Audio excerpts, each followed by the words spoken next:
গরম পড়েছে আর ভালো লাগছে না, মাথায় এত চিন্তা, কি করা যায়, কি যে হবে, উফ, আর ভালো লাগছে না।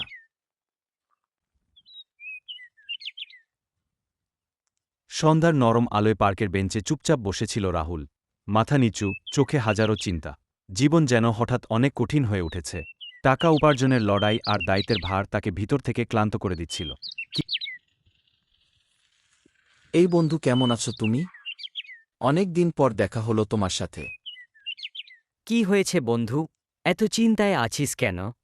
যা দিনকাল পড়েছে, টাকা উপার্জন করা খুব কঠিন হয়ে যাচ্ছে। অনেক চেষ্টা করেও কিছু ঠিকমতো হচ্ছে না গি। বাড়ির দায়িত্ব আছে, কাজ খুঁজছি, কিন্তু সব সময় সফল হচ্ছি না। মাঝে মাঝে মনে হয় আমি পারবো না গি। কঠিন সময় সবার জীবনেই আসে বন্ধু, কিন্তু চেষ্টা থামিয়ে দিলে পথও থেমে যায়।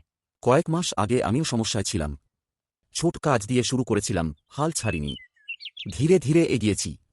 একটা গাছও তো একদিনে বড় হয় না, সময়, ধৈর্য আর পরিশ্রম লাগে। তুই চিন্তা করিস না, সব ঠিক হয়ে যাবে।